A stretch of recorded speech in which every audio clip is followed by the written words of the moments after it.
ንጉሡም ዳዊት ለጉባኤው ሁሉ እንዲህ አለ።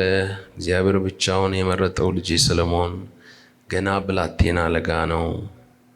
ሕንፃው ግን ለእግዚአብሔር ለአምላክ ነው እንጂ ለሰው አይደለምና ሥራው ታላቅ ነው።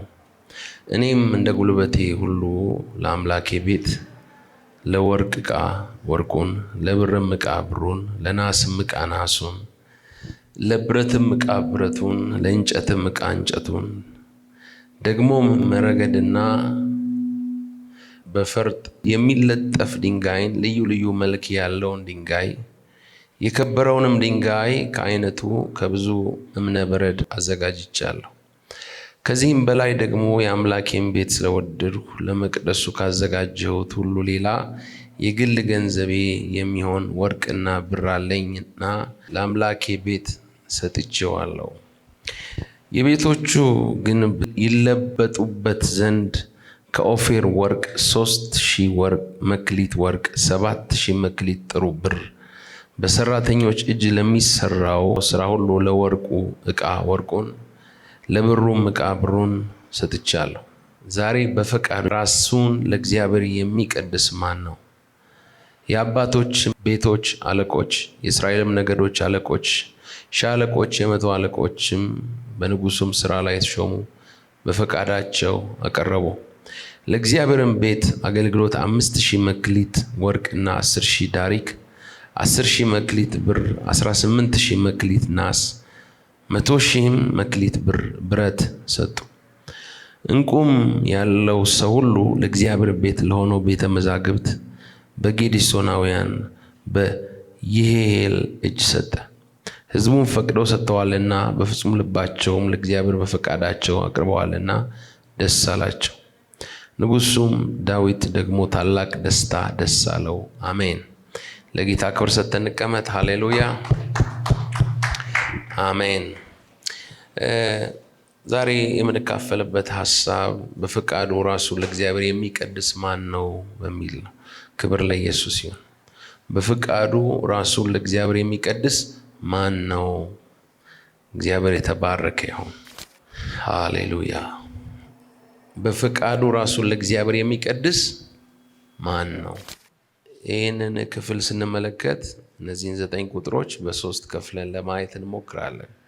ነገር ግን በእስራኤል ታሪክ ውስጥ በተለይ በዳዊት ሕይወት በሕይወቱ መጨረሻ የዘመኑ እላቂ አካባቢ ማለት ነው ዳዊት በእግዚአብሔር ፊት በእግዚአብሔር ሕዝብ ፊት ሆኖ የመጨረሻውን ደግሞም የተጠራበትን ልቡ የከበደውን ነገር ምንም እንኳን እሱ መስራት ፈልጎ መስራት አትችልም ቢባልም በኋላ እናየዋለን።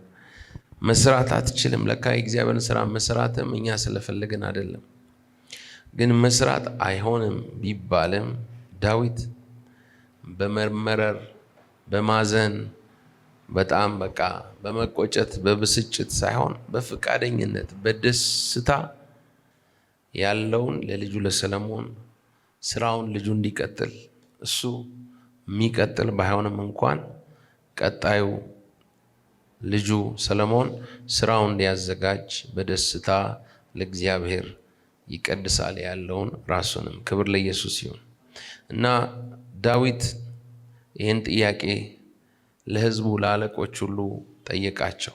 ምን ብሎ ጠየቃቸው?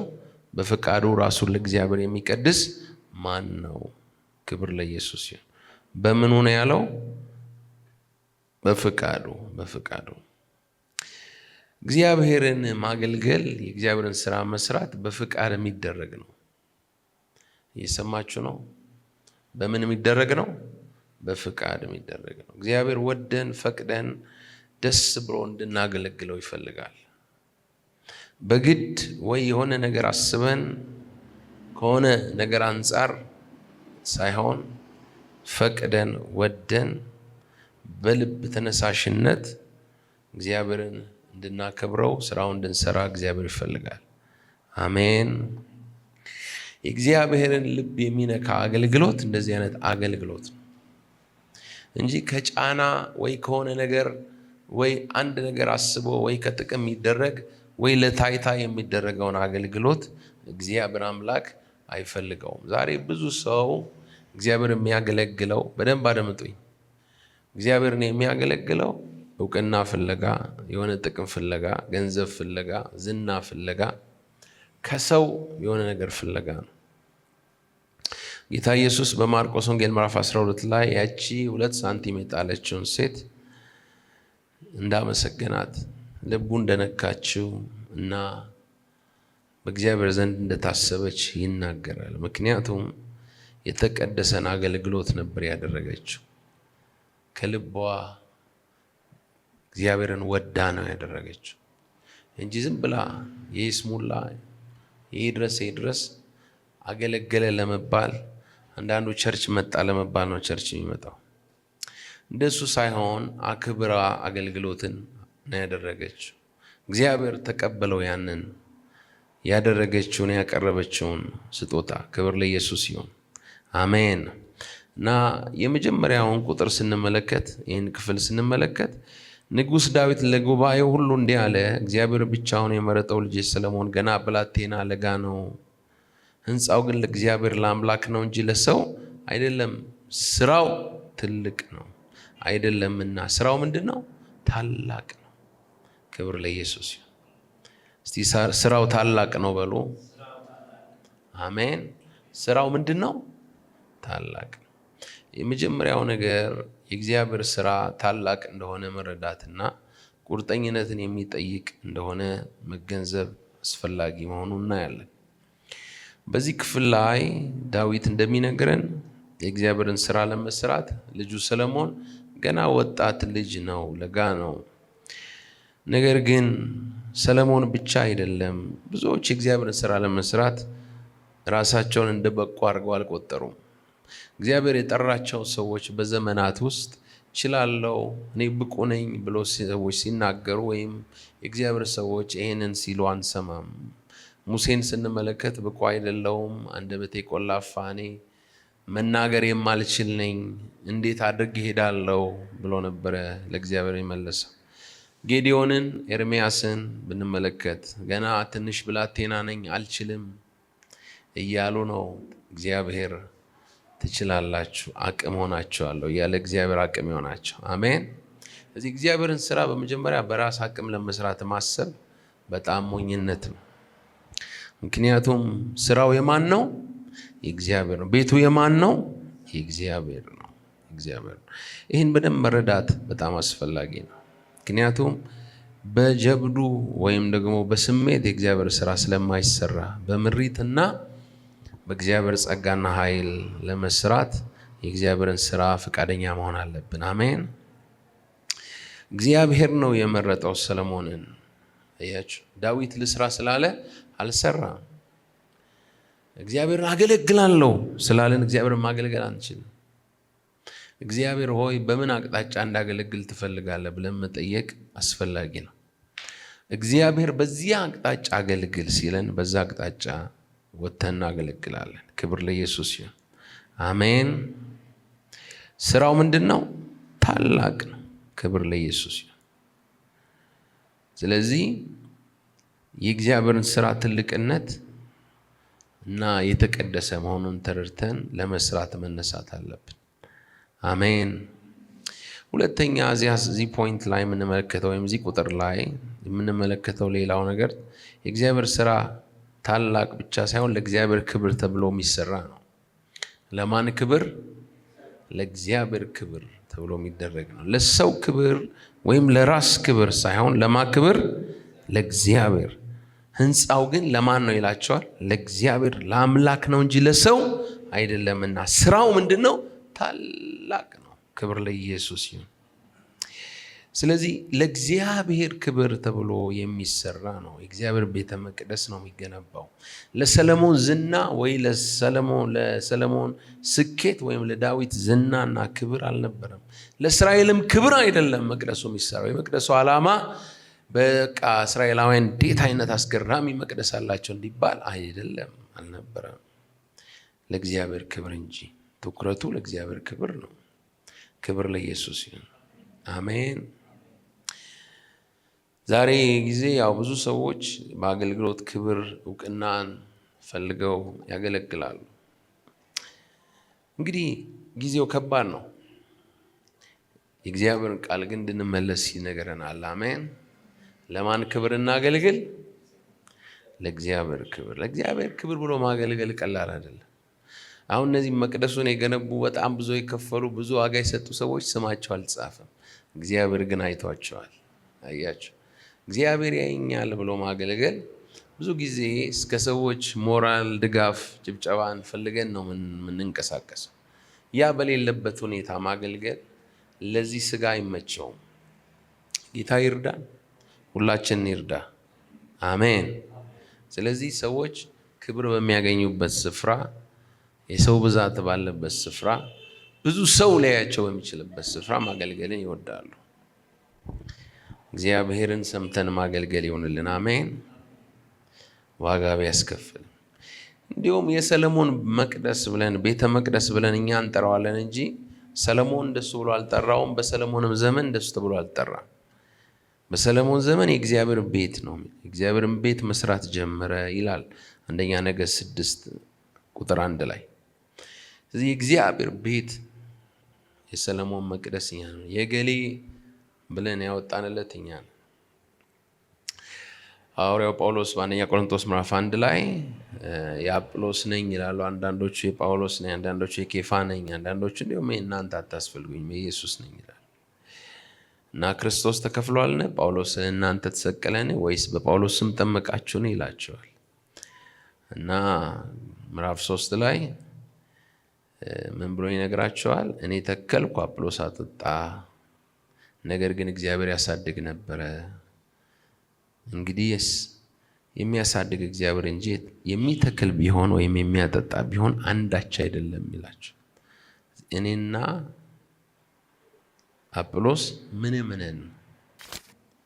ስለዚህ ለሰለሞን ተብሎ የተገነባ አይደለም። የእግዚአብሔር ቤት ለሐዋርያው ወይም ለነቢዩ ወይም ለፓስተር ወይም ለሽማግሌዎች ወይም ደግሞ ለቤተ ክርስቲያን መሪዎች ተብሎ የሚገነባ ሳይሆን ለእግዚአብሔር ተብሎ የሚገነባና ለእግዚአብሔር ተብሎ የምንሰራው የምንፈጽመው አገልግሎት ነው። ክብር ለኢየሱስ ይሁን። አሜን። እና ስራውን ስንፈጽም እግዚአብሔርን በሚያከብር መንገድ መፈጸም አለብን። ቤተ ክርስቲያን ስንመጣ እግዚአብሔርን ለማክበር መምጣት አለብን። ቤተ ክርስቲያናችን ሰው ሲሞላ ወይም ደግሞ ህንፃ ስንሰራ የምንገነባ ከሆነ በቃ እንዴት አይነት ውብ ህንፃ ሰሩ ለመባል ወይም እንዴት አይነት ግሩም አዳራሽ አላቸው፣ እንዴት አይነት ጥሩ ማምለኪያ ስፍራ አላቸው፣ ወይም ጉባኤያቸው እንዴት ትልቅ ነው ገናና ነው እንዲባል አስበን ወይም በዛ ለመመካት ሳይሆን እግዚአብሔር እንዲከብር አስበን መምጣትና መስራት ማገልገል አለብን። አሜን። ይሄ ነው ትክክለኛው አቅጣጫ። ክብር ለኢየሱስ ይሁን። እግዚአብሔር መብዛትን ይጠላል እያልኩኝ አይደል። ነገር ግን እግዚአብሔር በብዙም በጥቂትም መስራት አይሳነውም። እሱ ይክበርበት። አሜን። ክብር ለኢየሱስ ይሁን። ስለዚህ ስናደርግ፣ ስንሰጥም፣ ስናገለግልም ጌታን እያሰብን እናድርግ። ዛሬ ብዙ ሰው ሲሰጥ ጨብጨባ ፈልጎ ሰው እንዲያየው እንዲያውቅ ሰው ማለት ነው። ይህን ያደረገው ገሌ ነው እንዲባል ኢቭን አንዳንድ ውጭ ሀገር ላይ ይቻለው አንዳንድ ቸርቾች መግቢያው ላይ ያሰሩ ሰዎች ስማቸው ይለጠፋል። አንዳንድ ቦታ እንደዚህ ያለ እና ስለዚህ ወደዛ ቸርች የሚመጣ ሁሉ ገሌ ያሰሩት ቸርች ነው የሚለው ማለት ነው። እና ብዙ ሰውኛ ነገር አለ። እግዚአብሔር ይርዳን። አሜን። እኔ ያንን ለመንቀፍ አይደለም። በተለየ ሞቲቭ ሊያደርጉት ይችላሉ። ግን የምናገርበት ሐሳብ የቤተ ክርስቲያን አገልግሎትና ስራ እግዚአብሔርን ብቻ ሊያከብር ይገባል የሚለው ነው። አሜን። ክብር ለኢየሱስ ይሁን። ሌላው እዚህ ክፍል ላይ አሁን እዚህ ቁጥር ላይ ሌላው የምናየው ነገር መስዋዕትነትን የሚያስከፍል ነው። ደግሞም ሌሎችን መስዋዕትነት እንዲከፍሉ ያነሳሳ ነው። ምክንያቱም ዓላማው የዘላለማዊን አምላክ እግዚአብሔርን ለማክበር ነው። አሜን። ስለዚህ ስራው ዘላለማዊ ነው፣ ዋጋ አለው። በምድር ላይ ብቻ ሳይሆን በዘላለም ሕይወትም ዋጋ ያለው ነው። ክብር ለኢየሱስ ይሁን። የእግዚአብሔር ስራ ታላቅ ነው፣ ደግሞ ዘላለማዊ ነው። ክብር ለኢየሱስ ይሁን። ይህንን መረዳት አለብን። የዘላለም ሽልማት ያለው ስራ ነው የምንሰራው። ምድር ላይ የሚቀር ምድር ላይ ሂሳብ እናወራርድበት ምድራዊ ትራንዛክሽን ልውውጥ የምናደርግበት ስራ አይደለም። ክብር ለኢየሱስ ይሁን። አሜን። ለጌታ ክብር ተብሎ የሚሰራ ሊሆን ይገባል። ለእግዚአብሔር ክብር ተብሎ ካልተገነባ ዘላለማዊ ዋጋና ክብር ወይም ደግሞ ዋጋ ያለው ሊሆን አይችልም። እግዚአብሔር አምላክ ሁላችንን ይርዳን። ስለዚህ ከልባችን እግዚአብሔርን በዚህ ልብ ልናገለግለው ያስፈልገናል። አሜን። ከልባችን በዚህ ልብ እግዚአብሔርን ልናገለግለው ያስፈልገናል። ራእይ ምዕራፍ 3 ላይ የሎዶቅያ ቤተክርስቲያን ከ14 ጀምሮ እናገኛለን። እንደምታውቁ የሎዶቅያ ቤተክርስቲያን በሀብታም ነኝ ባለጠጋ ነኝ የምትል ነች። አንድ ነገር እንኳን አያስፈልገኝም የምትል ኢየሱስን ውጪ ያወጣች ዋናውን የሚያስፈልጋቸውን ንጉሱን ባለቤቱን ውጭ አውጥተዋል። እነሱ ግን በራሳቸው እንደከበሩ ያስባሉ። ነገር ግን ጌታ ምን አላቸው? ጎስቋላ፣ ምስኪን፣ ደሃ፣ ራቁት የተራቆትክ ነህ፣ እውር ነህ። ስለዚህ ባለጠጋ እንድትሆን በእሳት የነጠረውን ወርቅ ተጎናጽፈም የራቁትነትህ ሀፍረት እንዳይገለጥ ነጭ ልብስን እንድታይም ዓይኖች የምትኳልበትን ኩል ከእኔ ትገዛ ዘንድ እመክርሃለሁ ይላል ቁጥር 18 ላይ። ስለዚህ ጌታ ኢየሱስ ደግ አረጋችሁ አላላቸው። ቤተ ክርስቲያን ሰራችሁ፣ ህብረት አደረጋችሁ አይደለም ያላቸው። ጌታ እሱም በሚያከብርበት መንገድ ለሱ የሚገባውን ስፍራ በሰጠበት ሁኔታ እንዲሰራ ስራው ይፈልጋል። አሜን። ክብር ለኢየሱስ ይሁን። ዛሬ ብዙ የጎደለን ይሄ ይመስለኛል። ጌታ የሚገባውን ስፍራ በህይወታችንም በቤተ ክርስቲያንም የያዘ አይመስለኝም። እግዚአብሔር ሁላችንን ይርዳ። ሁለተኛው ሐሳብ ከ2 እስከ 5 ያለው ነው። እኔም እንደ ጉልበቴ ሁሉ ለአምላኬ ቤት ለወርቁ ዕቃ ወርቁን፣ ለብሩም ዕቃ ብሩን፣ ለናሱም ዕቃ ናሱን፣ ለብረቱም ዕቃ ብረቱን፣ ለእንጨቱም ዕቃ እንጨቱን፣ ደግሞም ያለ ዳዊት ያዘጋጀውን ድንጋዮች፣ የከበሩ ድንጋዮች ዝርዝር ናሱን፣ ወርቁን፣ ብሩን፣ ብረቱን፣ የከበሩን ድንጋዮች ሁሉ በሙሉ ኃይሉ እንዳዘጋጀ ይናገራል። እስከ ቁጥር 5 ከጊዜ አንጻር ያላነበውም። እንግዲህ ዳዊት በህይወት ነው ምሳሌ የሆናቸው። አሜን። በምንድን ነው? በህይወት ነው። በህይወት አያችሁ። ዳዊት አምጡ አድርጉ ብቻ አይደለም ያላቸው፣ ኖሮ አድርጎ ነው ምሳሌ የተወላቸው። አሜን ነው። ክብር ለኢየሱስ ይሁን። በሙሉ ኃይሉ ነው ያዘጋጃቸውን ነገሮች በሙሉ ልቡ ነው የሰጠው። አያችሁ። ዛሬ ብዙ ሰው አስራቱን መክፈል ይከብደዋል። ወርቅና እንቁ ያለው ለእግዚአብሔር አምቶ ለመስጠት አለ፣ አስራቱን ለመክፈል ጥቅስ ይፈልጋል። አስራት አትስጥ የሚል ጥቅስ ማለት ነው ከተገኘ ብሎ ይፈልጋል። አንዳንዱም የሚጠቅሰው አያጣም። ግን ስቲል መጽሐፍ ቅዱስ ደግሞ ይህን ይናገራል። በአዲስ ኪዳንም ይናገራል። ጌታም ተናግሯል። ሐዋርያት ሥራ 5 ላይ ለእግዚአብሔር መስጠት ያለባቸውን ስላልሰጡ ሰዎች ተቀጥተዋል፣ መንፈስ ቅዱስን አታለላችሁ ተብለዋል። ስለዚህ ሌባ እንዳንባል፣ በእግዚአብሔር ፊት በደለኛ እንዳንሆን ታማኝ መሆን አለብን። አሁን በጣም ዳዊት ጋር ስንመጣ የምናየው የተለየ ልብ ነው። እግዚአብሔር ለምን እንደ ልቤ እንዳለው ይገባቸዋል። ዳዊት የእግዚአብሔርን መቅደስ መስራት የፈለገ ሰው ነበረ። እመጣበታለሁ። አሁን ቀጥሎ የምናገረው ሐሳብ ይህንን ነው። እጅግ በጣም እግዚአብሔርን ስለሚወድ የህይወቱም ልመና መዝሙር 27 ላይ እንደምናየው እግዚአብሔር አንዲት ነገር ለመንኩት እርሷንም እሻለሁ ብሎ ምንድነው የሚፈልገው ሲናገር መቅደሱን መለከት ዘንድ በእግዚአብሔር ቤት ለዘላለም እኖር ዘንድ። ክብር ለኢየሱስ ይሁን። አሜን። ስለዚህ የዳዊት ልመና በእግዚአብሔር ቤት መኖር ነው። ከእግዚአብሔር መቅደስ አለመጥፋት አለመታጣት ነው። ክብር ለኢየሱስ ይሁን። አሜን። ስለዚህ በጣም በዚህ ሸክም የኖረ ሰው እንደሆነ እንመለከታለን። እግዚአብሔርን ደስ ማሰኘት እንዲችል፣ መቅደሱ መመልከት እንዲችል፣ በእግዚአብሔር ቤት በሕይወት ዘመን ሁሉ መኖር እንዲችል ነበረ ምኞቱ። ይሄ ነበር ፍላጎቱ፣ ሌላ አልነበረ። እና ዳዊት እግዚአብሔርን ቤት ስለወደድኩ ይላል። አያችሁ፣ ስለወደድኩ አዘጋጀው አለ። እንግዲህ ክፍሉን በደንብ ይዩት። 28ንም እንደዚሁ ወደ ኋላ ሄዳችሁ ማንበብ ትችላላችሁ። ዳዊት በሁለተኛ ሳሙኤል ምዕራፍ 7 ላይ እንደምንመለከተው እኔ ከዝግባ በተሰራ ቤት እኖራለሁ፣ እግዚአብሔር ታቦት ግን በመቅደስ አለ። ስለዚህ ለእግዚአብሔር ቤት መስራት አለብኝ ብሎ ተነሳ እና አይሆንም አለ ዳዊት። በምንጣፌ ላይ እንዴት ተኛለሁ? እኔ ከዝግባ በተሰራ ቤት እየኖርኩ ብሎ እግዚአብሔርን ቤት ለመስራት ተነሳ። አንደኛ ዜና 28 ቁጥር 3 ላይ እንደምንመለከተው እግዚአብሔር ግን ይላል የሰልፍ ሰው ነህና ደምም አፍስሰሃልና ለስሜ ቤት አትሰራም ብሎኛል።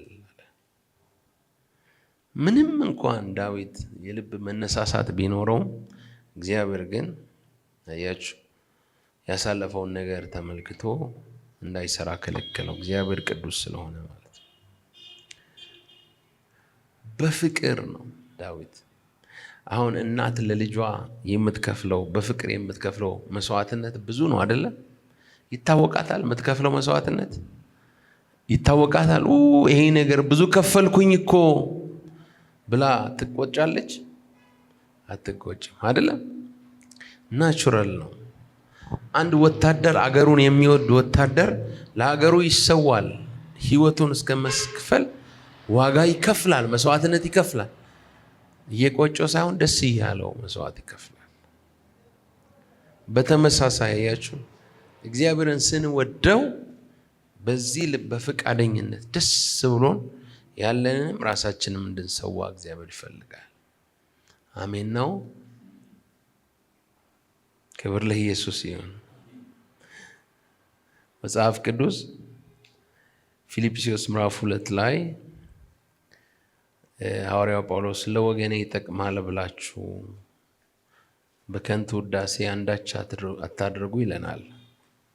እንግዲህ እግዚአብሔር ቃል እንደዚህ አይነት አገልግሎት እንደሚጸየፍ ነው ጌታ የሚነግረን። ምናልባት ክፍሉን መያዝ ለምትፈልጉ ፊልጵስዩስ ምዕራፍ 2 ቁጥር 3 ላይ ነው ያለው። ለወገኔ ይጠቅማል በማለት ወይም በከንቱ ውዳሴ ምክንያት አንድስ እንኳን አታድርጉ፣ ነገር ግን እያንዳንዱ ባልንጀራው ከራሱ ይልቅ እንዲሻል በትሕትና ይቁጠር ይላል። ክብር ለኢየሱስ ይሁን። ይሻላል እሱ ብለህ ቁጠር። ከንቱ ውዳሴ ሰልፊሽ አምቢሽን ነው እንግሊዝኛው የሚለው። ይሄ በጣም በራስ ወዳድነት አያችሁ፣ ለሌላው አስመስሎ ክብርን ለራስ ለማግኘት ማለት ነው። ሌላውን የሚጠቅም ነው የሚመስለው፣ ግን የሚደረገው በፉክክር ንጹህ ባልሆነ ልብና መንፈስ ነው። ይሰማል። ይሄንን እግዚአብሔር አይቀበልም። እንደዚህ አይነት አገልግሎት፣ እንደዚህ አይነት አምልኮ፣ እንደዚህ አይነትን ህይወት እግዚአብሔር ይጸየፋል። ለታይታ ተብሎ የሚደረገውን በራስ ወዳድነት የሚደረገውን አገልግሎት እግዚአብሔር አይወድም። ክብር ለኢየሱስ ይሁን።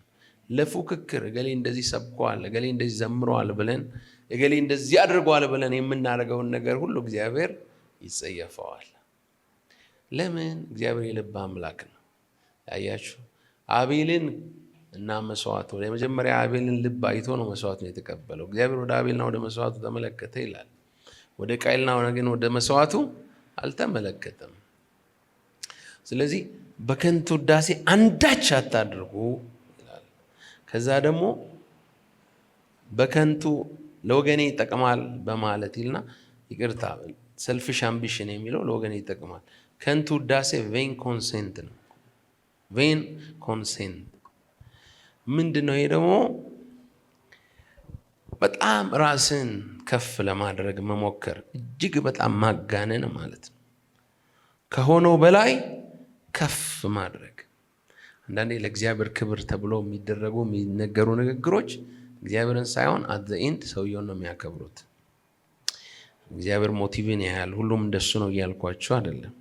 በጣም ኦቨር ኤግዛጁሬትድ የሆኑ ነገሮች ለሰማይ ለእግዚአብሔር ሳይሆን እውቅና የሚሰጡት ሰውየውን የሚያጎሉ ከሆነ እግዚአብሔር ረዳኝ፣ እግዚአብሔር አገዘኝ ሳይሆን ቻልኩት፣ እኔ እኮ የሚል ከሆነ እኔነት ያለበት ከሆነ ከንቱ ውዳሴ የሚለው ይህንን ሀሳብ ነው።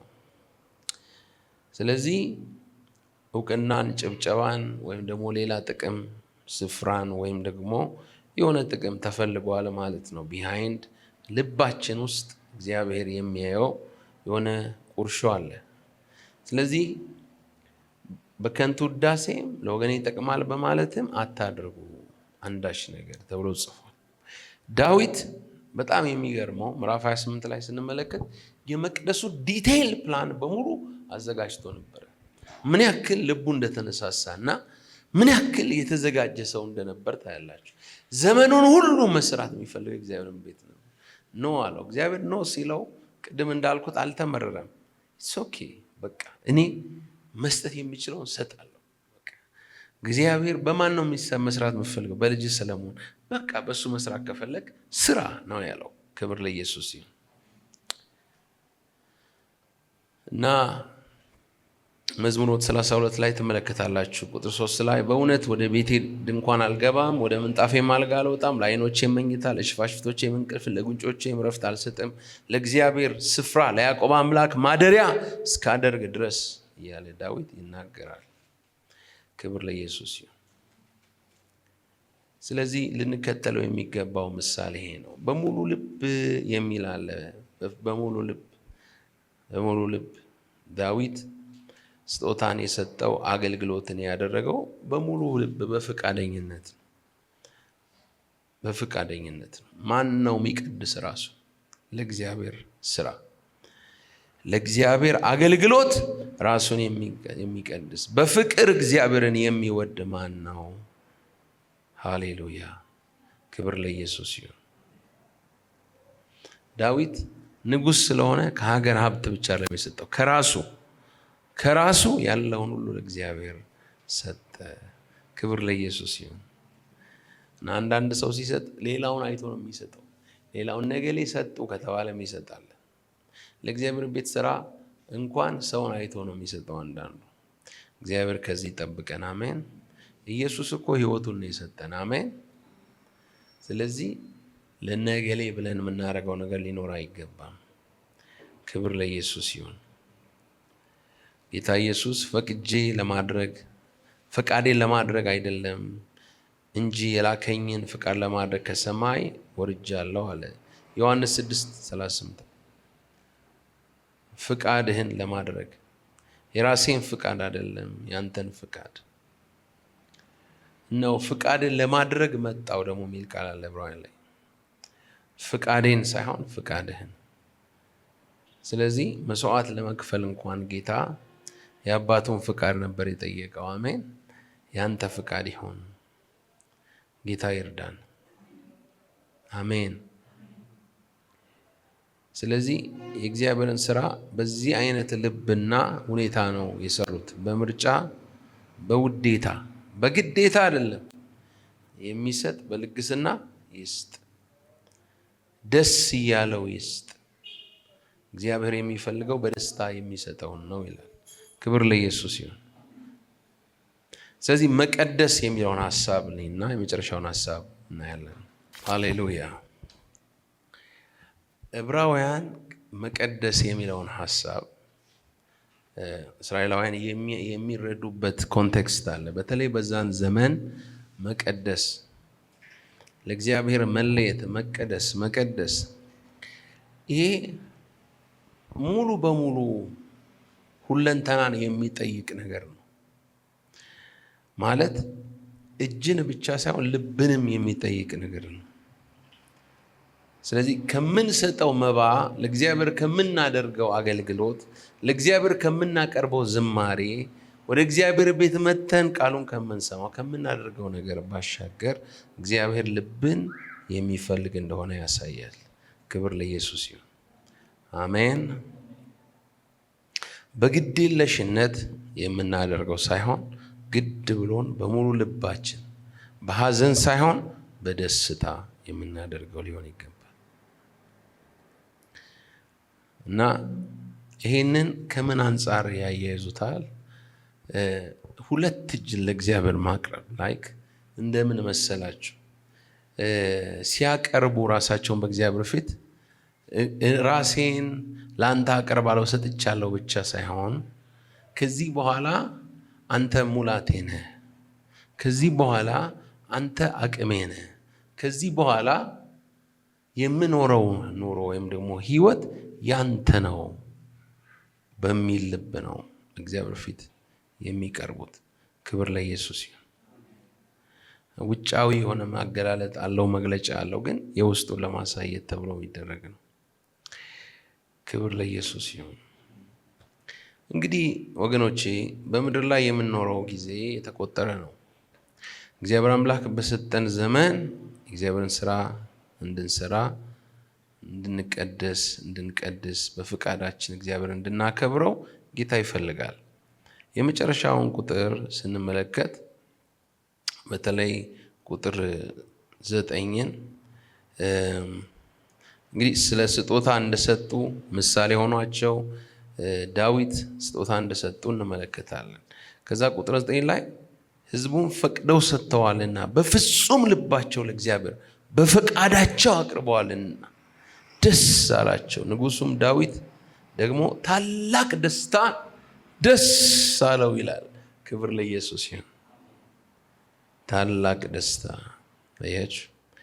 የእግዚአብሔር ደስታ ለሕዝቡ ኃይላቸው ነው ይላል። እግዚአብሔር ሲደሰት ኃይል ይሆነናል፣ ድል ይበዛልናል፣ መከናወን ይሆናል፣ ጠላት ይመታል፣ ክፉ ያፍራል። ኢየሱስ ጌታ ነው። ሃሌሉያ።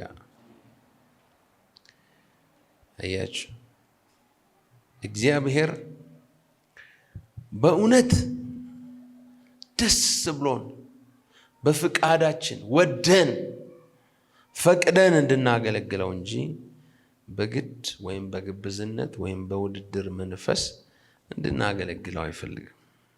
ለዛች ሴት ጌታ ያለው ያላትን ሰጠች፣ ትዳሯን ሰጠች። ሌሎቹስ ከአላቸው ከተረፋቸው ነገር ሰጡ። እሷስ ከጉድለቷ የነበራትን ሰጠች አለ። ዛሬ ለእግዚአብሔር ለመሰጠት እግዚአብሔር የሚፈልገው ስጦታ ወይም አገልግሎት ከመሰጠት በስቲያ ያለውን ነው። አሜን። እንጂ አይ በቃ ያው እኔ ሰጥቻለሁ የሆነ ከአንገት በላይ የሆነ ስጦታ አይደለም እግዚአብሔር የሚፈልገው። ስለዚህ ዋሌታችን የኪስ ቦርሳችንን እህቶችን ከመፈተሻችን በፊት እግዚአብሔር ቤት መተን ልባችንን ቼክ እናርግ። አሜን። ክብር ለኢየሱስ ይሁን። አሜን። መጽሐፍ ቅዱስ በጌታ ደስ ደግሜ ላለው ደስ አሜን። አንድ ጊዜ ቢሊ ግራሃም አክቹሊ ብዙ ጊዜ ጠይቀዋል ነው የሚባለው የአሜሪካ ፕሬዚዳንት ሆነው እንዲወዳደሩ እና የተለያዩ ፖለቲከኞች ኢንዶርስ እንደሚያደርጓቸው እንደዚሁም ደግሞ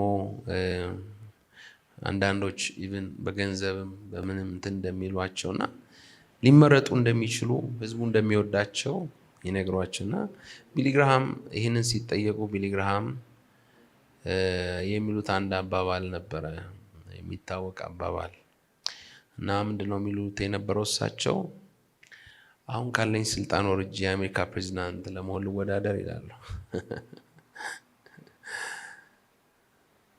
አሁን እኮ የምሰራው ስራ በዓለም ላይ በጣም ትልቁ ስራ ነው። በዓለም ላይ ከሁሉ በላይ የበለጠውን ስራ እየሰራው ነው ያለሁት። አሁን ይሄንን ዘላለማዊ ስራ ትቼ ወርጄ የአሜሪካ ፕሬዝዳንት ለመሆን ልወዳደር ይላል። እግዚአብሔር ማስተዋልን ይስጠን። አሜን። እንዴት ብዬ ወደ ታች ልውረድ ይላሉ። የእግዚአብሔርን ስራ አክብረን መስራት አለብን። አሜን። ዳዊት በህይወት ዘመኑ ሁሉ የተመኘው በእግዚአብሔር ቤት መኖር፣ እግዚአብሔርን ደስ የሚያሰኘውን ማየት፣ ማድረግ፣ ለእግዚአብሔር ደስታ በሙሉ ልቡ መኖር፣ ማገልገል። እና አንድ ጥያቄ ህዝቡን ጠይቋቸዋል። እግዚአብሔር ማን ነው በፈቃደኝነት ራሱን የሚቀድሰው? አያችሁ፣ ገንዘብን መስጠት፣ ጊዜን መስጠት፣ ጉልበትን መስጠት፣ ሌላ ነገርን መስጠት መጀመሪያ ከመሰጠት ሊጀምር ይገባል።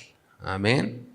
ምክንያቱም ጊዜያችን፣ ገንዘባችን፣ ችሎታችንን፣ ጸጋችን ሰጠን እኛ ካልተሰጠን እግዚአብሔር ያንን አገልግሎት በሙላት ስለማየው ስለማይቀበለው ማለት ነው። ምሳሌውን ከዳዊት እንማር። እግዚአብሔር ማስተዋልን ይስጠን። በፈቃደኝነት እንድናገለግለው፣ እንድናከብረው፣ ደግሞም ለክብሩ እንድንቆም እግዚአብሔር ሁላችንን ይርዳን። በፍቃዱ ራሱ ለእግዚአብሔር የሚቀድስ ማን ነው?